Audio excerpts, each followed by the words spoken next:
7월 6일 저녁 방송을 시작하겠습니다.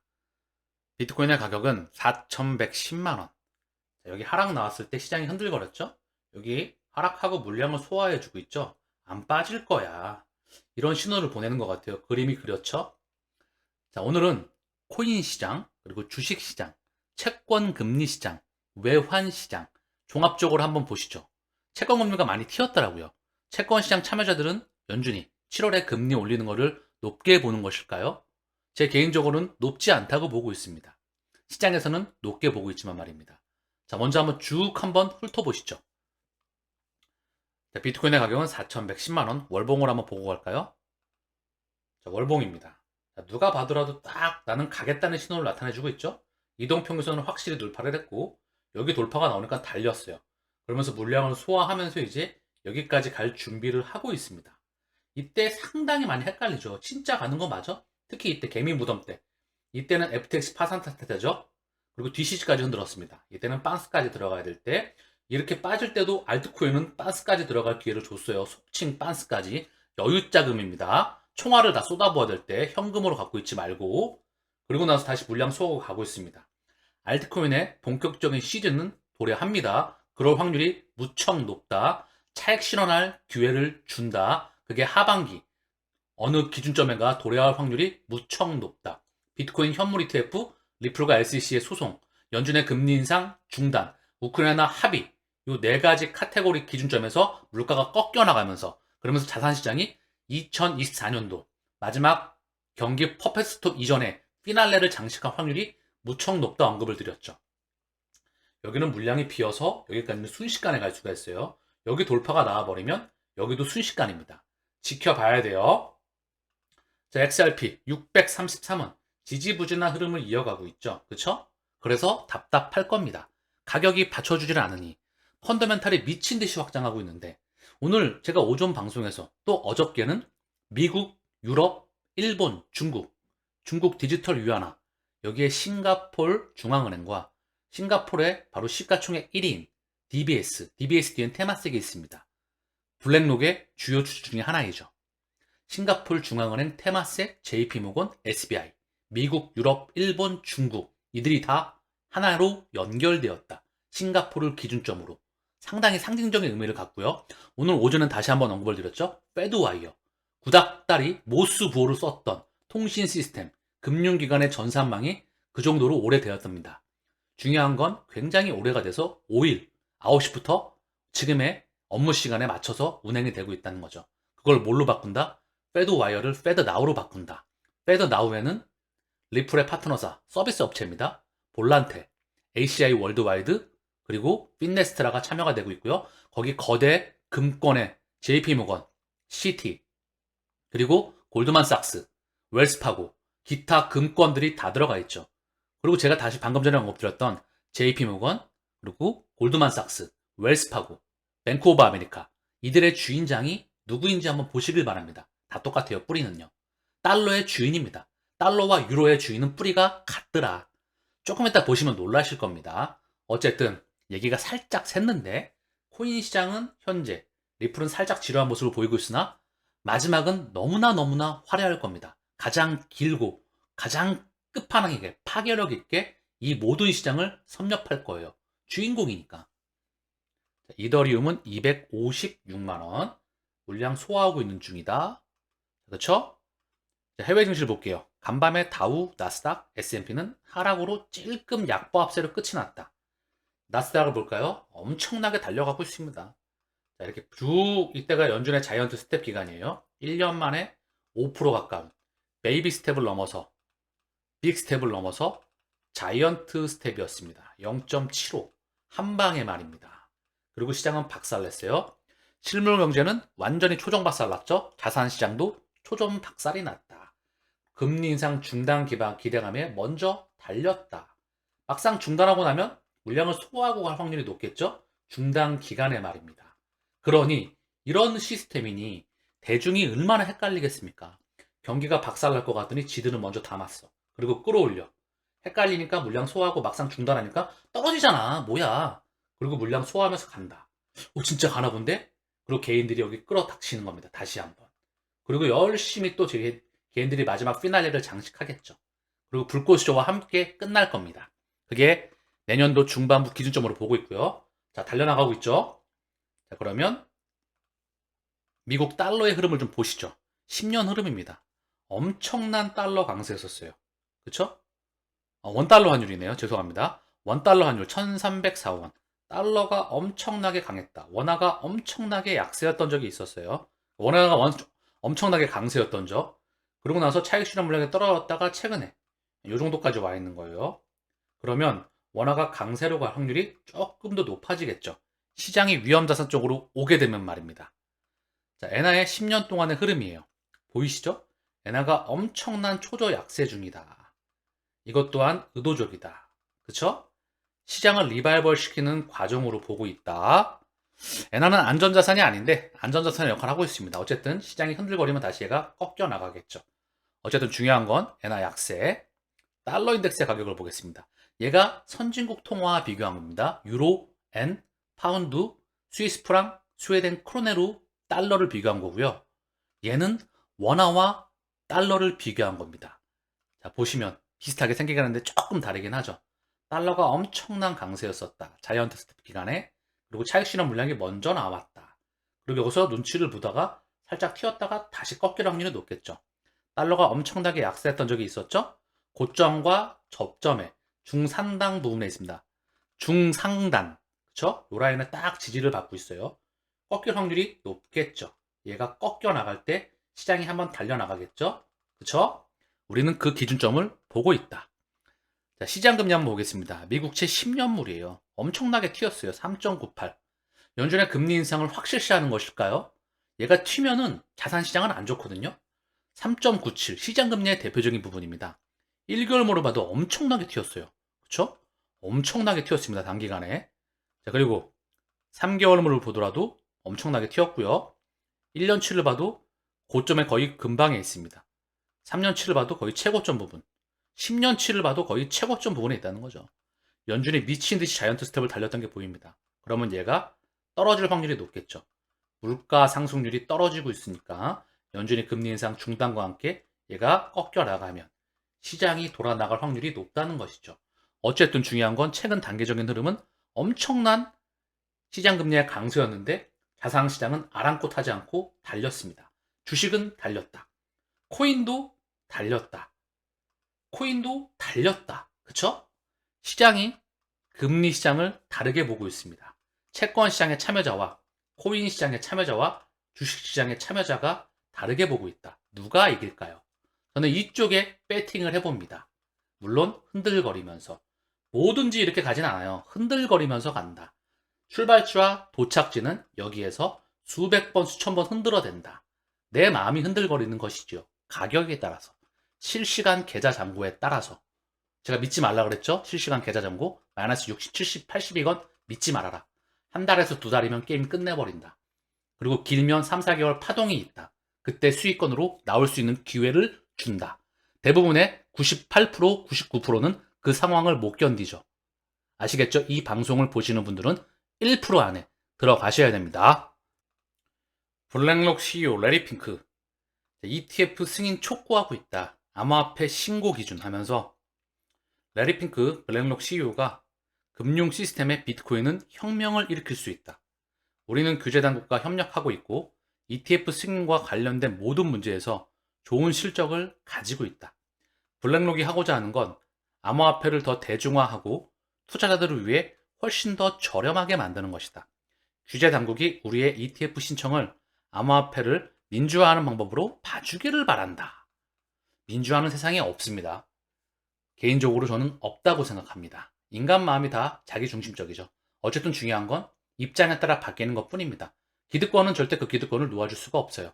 대중은 통제해서 벗어나는 방법의 차이만 있을 뿐입니다. 어쨌든 중요한 건 블랙록의 레리 핑크가 지금 인터뷰를 하고 있죠. 그쵸? 폭스 비즈니스에서 현재 암호화폐와 비트코인을 홍보하고 있다 라고 얘기하고 있지만 비트코인 금융 혁신을 이끌 것. 이거 사실 상징적인 말이거든요. 직접 얘기해 주는 거예요. 스위프트 2.0의 시대가 온다. CBDC의 세상이 도래하고 있다. 새로운 통화 시스템이 다가오고 있다. 그걸 비트코인으로 얘기한 것 뿐입니다. 이 구닥다리 비트코인을 가지고 말입니다. 아시겠죠? XRP 레저, 블록체인이 다가오고 있다. 돈 찍는 기계가 다가오고 있습니다. 종이 인쇄화폐에서 블록체인, 디지털 물질을 찍어내는 이 블록체인으로 다가오고 있다. 인쇄기계를 바꾸는 것 뿐이에요, 이들이 인쇄기계를 종이화폐에서 블록체인이라는 천문학적인, 세상에 새로운 혁명을 갖고 온 블록체인 물질 기기로 바꾼다는 것이죠. 조금 있다가 보시면 당황하실 겁니다. 미국 달러의 주인, 주요 주주 중에 하나이죠. 달러의 주요 주인, JP모건, 최상부에 있죠. 미국의 전기와 미디어의 혁명에 이어서 제조혁명이 일어나게 됩니다. 그리고 6대 왕이 탄생하게 되죠. 그 첫 번째가 JP모건, 금융왕, 데이비드 록펠러, 석유왕, 자동차왕, 헨리 포드, 철강왕, 앤드류 카네기, 선박왕, 철도왕이 나오게 됩니다. 자, 거기에 바로 돈, 쩐의 왕이었던 금융왕, 바로 JP 모건. 이들의 주인이 누구일까요? 먼저 보겠습니다. 놀라지 마세요. 다 같습니다. 뱅가드, 블랙록, 스테이트 스트리트, 뱅가드입니다. 특이하죠? JP 모건의 최대 주주가 뱅가드이다. 블랙록, 스테이트 스트리트, 뱅가드. 결국 뿌리가 같다는 걸 의미합니다. 자, 그리고 골드만삭스입니다. 또 미국의 금권 중에, 전 세계 금권 중에 최상부에 있죠. 서클의 또 백그라운드이기도 합니다. 보시겠죠? 뱅가드, 스테이트 스트리트, 블랙록, 뱅가드. 보이시죠? 또 보겠습니다. 뱅크 오브 아메리카. 미국의 주요 금권, 달러의 주인 중에 하나이죠. 버크셔 회사가 최대 주주예요. 그리고 뱅가드, 블랙록, 스테이트 스트리트, 뱅가드. 자, 그럼 버크셔 회사의 주인은 누구인지 볼까요? 자, 먼저 버크셔 회사를 보시죠. 버크셔 회사의 주인입니다. 뱅가드, 블랙록, 스테이트 스트리트, 뱅가드. 여기 워렌 버핏이잖아요. 버크셔 회사의. 그쵸? 여기에 주인장이 누군지 보시길 바랍니다. 뱅가드, 블랙록, 스테이트 스트리트, 뱅가드이다. 즉, 보다 뿌리가 같다는 걸 의미합니다. 자, 그리고 웰스파고를 보시죠. 웰스파고, 뱅가드, 블랙록, 피델리티, 스테이트 스트리트. 이 정도면 감이 오셔야 돼요. 블랙록의 주인장. 그럼 블랙록의 주인장은 누구일까요? 뱅가드, 블랙록, 스테이트 스트리트, 테마색이 들어가 있다. 많진 않지만 그래도 5위에 포진을 하고 있다. 참고사항으로 또 하나 보겠습니다. 애플이에요. 세계 시가총액 1위의 기업이죠. 여기에 주인장 뱅가드, 버크셔 해스웨이, 블랙록, 스테이트 스트리트, 뱅가드. 미국의 시가총액 2위 기업 마이크로소프트입니다. 여기에 뱅가드, 블랙록, 스테이트 스트리트, 뱅가드, 피델리티. 감이 오시나요? 제가 왜 미국과 유럽의 뿌리가 같다. 그리고 이름을 바꿔 있을 뿌리다. 그리고 그들의 연결되는 그 거미줄처럼 연결되어 있는 그들의 지분 구조를 다 알 수는 없겠죠. 그러나 우리는 그림을 그릴 수 있습니다. 그들의 손짓과 발짓을 주목하시길 바랍니다. 미래를 만들어버리니까.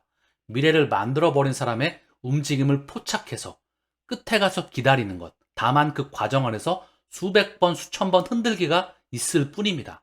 그렇기 때문에 1% 안에 못 들어가는 것이겠죠. 목적지를 읽었으면 그 도착지에 가서 그냥 자기 평상시와 같이 걸어가시길 바랍니다. 발키리도 비트코인 현물 ETF 재신청하였다. 감시공유 파트너로 코인베이스를 지정하였다. 자, 비트코인 현물 ETF 계속 신청하고 있죠? 감시공유 파트너로 대부분 코인베이스를 지정하고 있어요. 그쵸? 코인베이스의 주인도 제가 지난번에 언급을 드렸죠? 그들이다. 여기에 아크 인베스트먼트만 추가가 됐을 뿐입니다. 왜 빠질 때마다 이걸 모아가는지 언급을 드렸죠. 자, 서클에서 일본 스테이블 코인 발행을 검토한다. 서클 CEO 제레미 알레이어죠. 이 뒤에 누가 있다?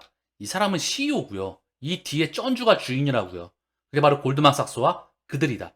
그들 뒤에 누가 있다는 걸 알게 됐죠? 그러면 이제 감이 오실 겁니다. 제가 왜 뿌리 기조를 깊게 잡는지. 일본 금융청은 지난해 12월 해외 스테이블코인에 대한 금지 조치를 해제하며 자국 내 유통을 허용하고 있다. 일본의 주요 금융기관들은 스테이블 코인에 관심을 보이고 있다. 일본 최대 은행 미쓰비시는 법정화폐에 연동하는 자체 스테이블 코인을 발행을 준비 중이다. 서클은 최근 싱가포르에서 디지털 결제 토큰 서비스, 국경 간 송금 서비스, 국내 송금 서비스를 제공할 수 있는 주요 결제기관 라이센스를 획득하였다.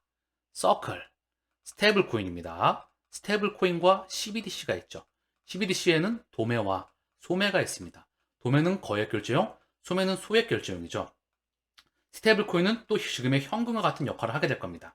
즉, 소매용 CBDC와 스테이블 코인, 얘가 지금의 돈의 역할을 한다는 거죠. 각각의 역할에 따라서 망을 통해 움직일 겁니다. 즉, 리플렛, 스위프트 2.0은 국경 간 결제, 도매용 CBDC의 브릿지로 사용되고요. 이 망을 통해서 이들이 움직이는 겁니다. 그들의 설계 작업 아래서 우리는 그들의 설계 작업을 지금 건물을 짓고 도로를 깔고 아파트를 세우고 빌딩과 병원과 도로와 고속도로와 국도와 그리고 이런 모든 인프라를 깔아나가는 과정을 보고 계시는 겁니다. 설계는 끝이 난 과정 안에서 그거를 여러분들은 또 인지 명심하셔야 된다는 거. 미쓰비시와 노무라, SBC와 함께 자산 기반 보안 토큰을 출시하였다. 2022년 7월 12일, 지금으로부터 2년 전 이야기입니다. 미쓰비시, 노무라, SBI 함께 움직이고 있다. 미쓰비시는 블록체인 기반 프로그램 보안 토큰 플랫폼을 사용하여서 자산 유동화 증권을 발행할 계획을 발표했습니다. SBI 증권과 노무라 증권은 보안 토큰 오퍼링을 인수하고 토큰을 투자자에게 판매합니다. 이 솔루션은 본질적으로 부동산을 토큰화하지만 일본 법률을 준수합니다. 거듭 언급드리지만 모든 자산이 토큰화가 된다. 그게 바로 블록체인입니다. 이제 아시겠죠? 그러면 제가 아까 자세히 보여드렸던 지금 디지털 종이화폐 프린터기를 가지고 있는 애들이 얘네들이죠. 왜냐하면 달러는 연준에서 발행을 합니다. 이 달러 종이화폐이잖아요. 영업이익률 99.9999입니다. 100달러 발행하는데 2센트인가요? 그러면 99.8%인가요? 그쵸? 순이익률이죠. 거의 영업이익률 밑에 순이익률이니까 종이 찌르면 뭘 다 살 수 있잖아요. 종이 찍어가지고 다 지분 매입했잖아요. 전 세계 지분을 다 매입했잖아요. 그리고 다 다스리고 있잖아요. 통치를 하고 있잖아요. 이 프린터 인쇄기를 뭘로 바꾼다? 디지털 인쇄기기로 바꾸는 중이다. 그게 바로 블록체인으로 명명되고 있죠.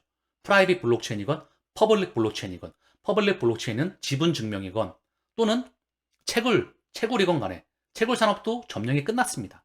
그리고 지분 증명도 돈이 있으면 끝난 거죠.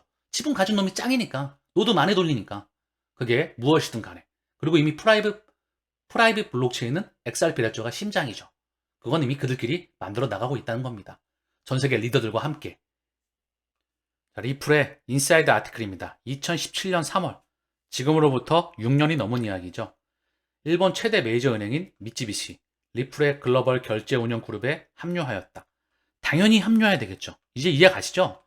얘네랑 파트너사를 확인하는 게 아니라 예전에 처음에는 확인을 했죠. 근데 미쓰비시 입장에서 생각을 해봅시다. 미쓰비시, 미즈호, SMBC, 일본의 1, 2, 3입니다.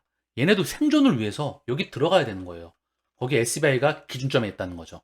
아시겠죠? 소프트뱅크 손정희 이분이 오셔가지고 중간에서 다 인프라를 깔아나간다. 이분의 오른팔 기타오 요시다카 금융사를 맡고 있죠. 그쵸? 이들 입장에서는 생존을 위해서 일로 갈 수밖에 없는 겁니다.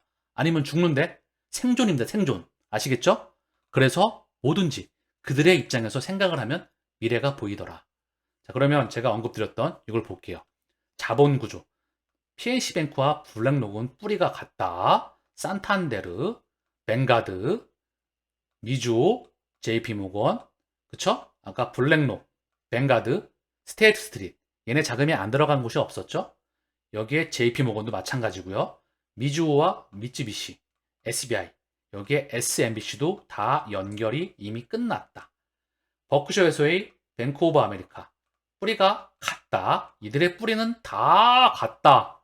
엑센추어, 아메리칸 익스프레스, CME 그룹, 태국 시암은행, 구글, B&I 멜론. 당연히 같겠죠. 이제는 제 방송을 보시는 분들은 이미 달달달달달 외우실 거라 생각을 합니다. 이 쩐주의 지배구조를. 프린터기로 달러와 유로를 찍어가지고 다 사들였어요. 전 세계 지분을요. 아시겠죠? 그리고 여기 리플이 딱 하고 포진되어 있죠. 스위프트 2.0 망으로 말입니다. 새로운 인쇄 기기를 가지고 말입니다. 디지털 인쇄 기기. 그리고 여기는 스위프트와 R3. 스위프트는 2.0으로 명명되겠죠. R3의 뿌리도 SBI와 연결되면서 다 기득권이 연결되어 있더라. 영란은행, 영국 중앙은행입니다. CBDC 프라이버시 구현위에서 탈중앙화 결제 플랫폼과 맞선을 잡았다. 여기 보면은 너겟이라는 플랫폼 회사인데요. 탈중앙화 결제 플랫폼. 사실 저는 탈중앙화라는 말에 약간 알레르기 반응을 보여요. 왜냐하면 이게 완벽한 중앙화라는 걸 깨닫게 됐거든요. 어쨌든 탈중앙화 플랫폼 너겟과 협력하고 있다고 합니다. CBDC의 프라이버시 기능을 구현하기 위해서 너겟과 협력을 했다. 모든 CBDC에는 프라이빗, 개인정보 보호 기술과 익명성 기술이 탑재가 됩니다. 그런데 이 너겟의 원천 기술도 뭐다? 바로 Gcash의 제로 놀리지, 투명과 방패, 익명성 이 기술이 원천 기술입니다. 대체가 불가능한 건 뭐다? 첫 번째가 바로 Gcash이다. 이거를 인지하셔야 돼요. 여기 보니까요. BIS의 프로젝트 로잘린 제가 자세히 설명을 드렸습니다. 많은 시간을 할애해서 여기 개인정보 보호 기술 여기 들어간다가 탑재된다고 언급을 드렸죠. 그러면 Gcash를 눈여겨보셔야 돼요. 얘가 대장입니다. 1등 대체 불가능한 거. 제가 제일 좋아하는 건 뭐다? 대체 불가능한 거. 코인베이스 대체가 불가능하다. 바이낸스 대체가 불가능하다. XRP 대체가 불가능하다. 이런 걸 참 저는 개인적으로 좋아합니다. 그리고 제가 가지고 있는 제 이제 구독자님이 각 섹터별 1등이 뭐냐. 그래서 제가 적어 왔는데요. 자, 말씀을 드릴게요. 이더리움 클래식. 얘는 사물 인터넷의 수수료로 쓰이게 됩니다. 아시겠죠? 요거 알트 중에 또 중요한 부분이고요. 그 다음에 저장성 코인이 필요해요. 4차 산업혁명에서는 저장 섹터, 서버에 모든 거를 다 데이터를 저장하기에는 택도 없습니다. 그래서 전 세계 컴퓨터와 이런 부분들을 다 부분적으로 합쳐야 돼요. 그 망이 연결되기 위해선 IFRS, 저장성의 핵심인 파일 코인이 대장이다. 얘도 대체가 불가능하다. 자, 그리고 중국의 1등 코인은 네오이죠. 중국은 당연히 중요한 부분이겠죠. 네오 중요하다. 그리고 다시 한번 지금 제가 언급드렸죠. 익명성, 대체가 불가능한 Gcash. 얘는 한국 시장에서 못 사요. 바이낸스에서 살 수가 있겠죠. 그쵸? 그리고 정리를 하면은요. XRP, 비트코인, 이더리움 요렇게 해서 요 섹터 1, 2, 3 요렇게 하고 알트코인의 대장들 요렇게 해서 모아가시길 바랍니다. 불안하시면 비트하고 이더 요렇게 세 가지만 모으시고요. 아시겠죠? XRP가 사실 끝판왕이고요. 주인공이고 비트와 이더 지금 많이 주목을 받고 있잖아요. 그래서 멘탈 관리 차원에서 담아갑니다. 안정성이 있기도 하고요. 그리고 섹터별 1등들 얘네가 주목을 받는 시기가 오면 아마 세상은 다른 나라로 가 있겠죠. 요런 기준으로 보시면 됩니다. 영지식 증명이란 무엇이며 관심을 가져야 하는 이유는 무엇이냐. 여기 보면 원천은 Gcash입니다. Gcash. 자, 그리고 러겟도 지금 여기 언급이 되고 있죠. 중요한 건 원천은 Gcash이다. 여기 시그넘입니다. 스위스에 기반을 두고 있는 세계 최초의 디지털 은행입니다. 세계 최대는 어디죠? 싱가포르의 대장인 DBS죠.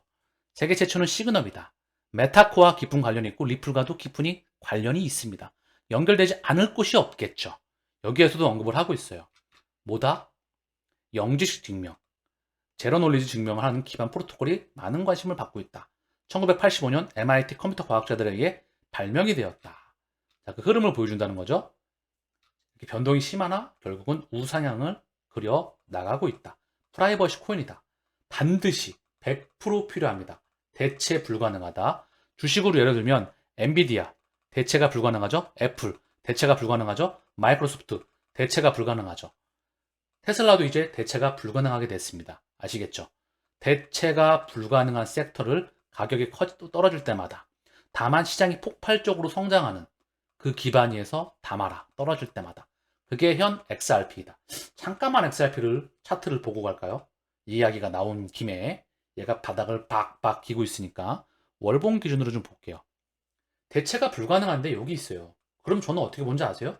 매입할 수 있는 기회를 계속 주는 거예요. 얘가 만약에 한 개당 한 10만 원?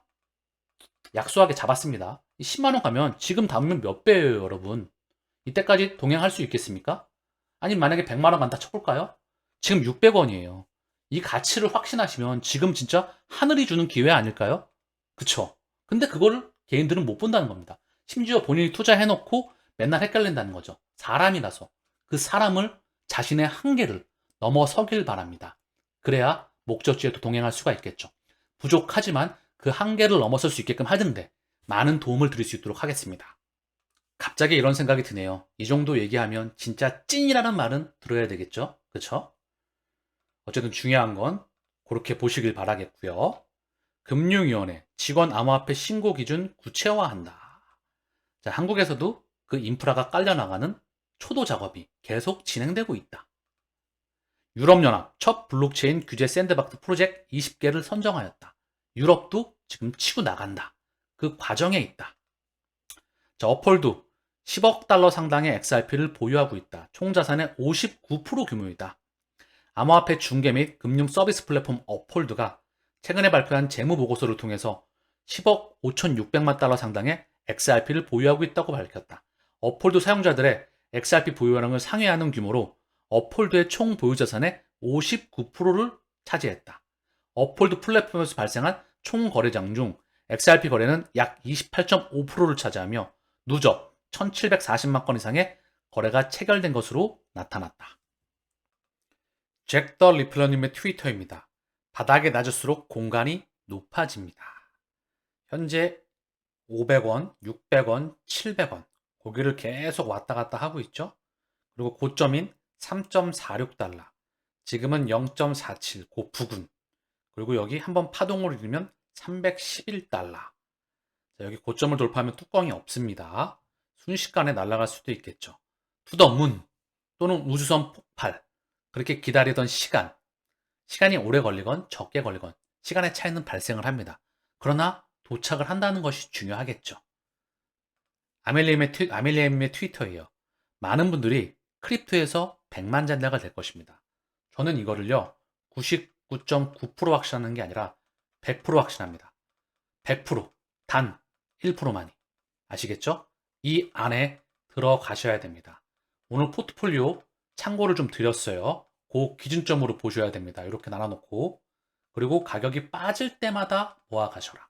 급등 나오면 일부 차익 실현. 다시 또 빠지면 모으고. 요거를 반복하는 거예요. 이게 시나리오 1이다. 시나리오 2는 그냥 묻어둬도 됩니다. 다만 이건 온전한 정신이 아니면 1과 2를 병행하는 게 좋겠죠. 그쵸? 오늘 방송에서 또한 다시 한번 중요한 내용을 언급드렸습니다. 도착지는 정해져 있다. 흔들리는 건 내 마음뿐이다.